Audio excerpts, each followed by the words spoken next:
All right, so let's go ahead and get this party started, all right? What we're going to cover, well, we have 14 things that we're going to talk about that you should be focusing on in 2020, but if I told you all 14 right now, it's going to spoil the fun. So let's just go ahead and jump into number one.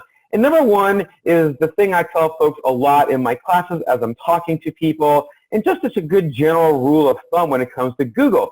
Google is user-focused, okay? And you always want to focus on your customers too. You want to think about what value does your website, does your product, do your services, what does it offer to your customers, right? Do your customers trust you? Why should they trust you? And are you reliable, right? These are the basic tenets that you want to kind of follow with anything that you do on the web.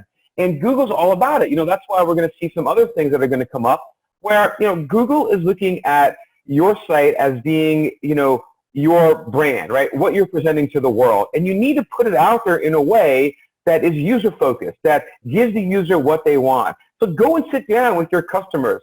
Talk to them about, like, what was their journey to purchase from you, right? What did they search? How did they use search to find you, or how they used it? What they thought of your site.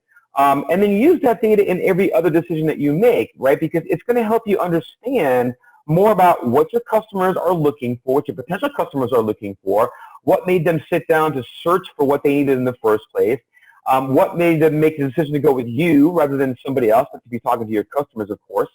But everything that you do, you know, if you decide to put out a press release, well, think about the user. Why are you doing that for the user? If you're going to put out a blog post, what's the content you're putting out there? How does it help your users? Why would they want to look at that content? Why would they want to share that content? Why would they want to like it or follow you? So always be thinking about your user in everything that you're doing. If you're thinking about the search engines and saying, hey, if I do this, I'll do better in search, or if I do this, I'll get more links, or if I do this, I'll do, yeah, that should be a byproduct of something that helps your users. And as we'll talk about throughout the rest of this session in a little bit, be user-focused, we're going to see as how that impacts what Google wants as well, okay? Number two, this is particularly important if you are a local business. You're a plumber, you're an electrician, you're a dog trainer, you're a hotel, a restaurant, a bar, whatever. If you service a local geographic area, you must have a Google My Business page set up. Once you set it up, you want to make sure that you're shooting for a 100% completed Google My Business information page. That's GMB stands for, Google My Business. And in that, you want to make sure you include all your hours, you want to include your products and services, you want to make sure that you select the proper and primary category. You can select multiple categories that you may fit into, but you want to make sure that you pick the primary category that's specific to what you do. One of the ways to do this is just search for the thing that you think your best client's looking for and look in the local listings and see what's next to those users to see what are they showing up for. So I'll do a quick search here. If I go and type in, oh, let's say tile cleaner near me, right? Let's do that. Let me get the caps lock off there. And you see here it says, this is an ad, but here it says cleaning service, carpet cleaning service, carpet cleaning service. So it's one of these two things that would probably be the best primary thing. Now, if you had like floor cleaner as your primary, well, you might not get ranked because you're not going to have the same primary category as the things that show up. So select the proper primary categories. You can add secondary categories as well, but only choose from the ones that Google shows you in the list. And don't write in your own categories. You want to go with the ones that are already written and created by Google. If you don't see one that fits, you know, very focused on what you do, you're going to have to look a little bit broader, okay? You want to also add posts on a regular basis. Within Google My Business, you can now add posts similar to like a Facebook post. The posts can be either events, offers that you might be making, updates, like, you know, kind of what's new stuff, or even listing of your products, including pricing and ways to buy it. You want to acquire and respond to all reviews quickly. So again, acquire reviews, talk to your customers after they've gone through your, you know, after they've had your service, worked with, used your product, whatever. I'm sure you're all seeing this in your own day-to-day environment. You're getting cards maybe with your Amazon purchases that say, hey, if you like this, leave us a review. Or you're seeing people like at their store maybe saying, hey, please leave us a review. But there's a lot more of this encouragement to have your users leave reviews. And I think maybe you guys yourselves may find yourselves doing more reviews because you know it helps yourself, and so maybe you're going to use it to help others too. But you also want to, as a business owner, you want to respond to those reviews quickly, both the good and the bad, right? The good ones, thank them, appreciate them, you know, somehow encourage them to come back or to spread the word. And the bad ones, respond calmly, don't get bent out of shape, apologize profusely, even if you think it was the client's mistake, right?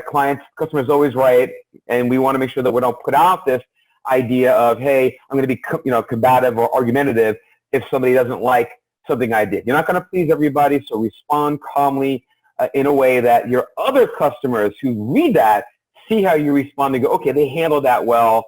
This is a company that maybe that person was the problem, not the company. Make sure that you also post photos and videos regularly into your Google My Business listing. So this is also going to be important. In fact, Google has a whole area in Google My Business for things like your team, the inside photos of your business if you have, an actual physical location, external photos, even like 360-degree shots if you're doing 360-degree shots inside your store, even outside your store, things like that. Your team members, your staff, your logo, your cover page.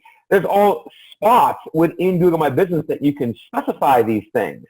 And we also want to even try to get our customers to post their own pictures onto your Google My Business page, because when they leave reviews, they can also upload photos. So again, ask your customers to do that, especially if you're in really kind of exciting areas.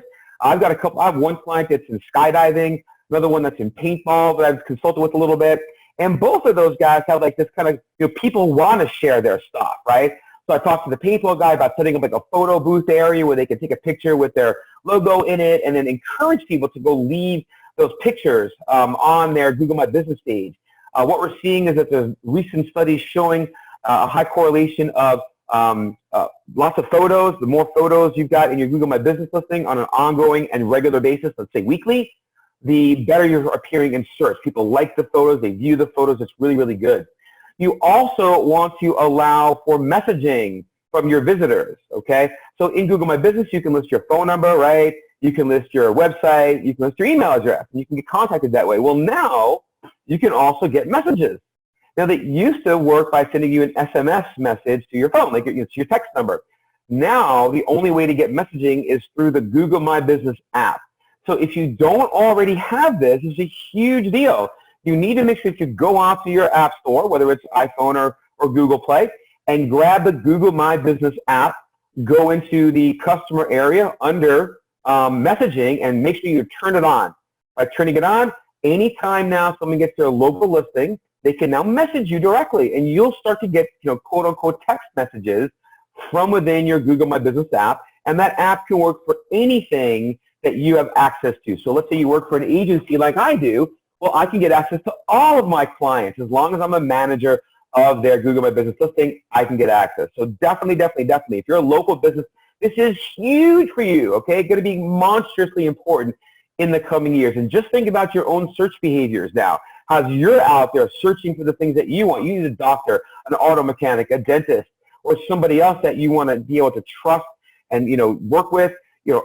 Let's talk skydiving. I mean, my God, what more trust can you ask for than jumping out of a plane? You want to make sure the guy you're jumping with is, going to land, right? And not flat.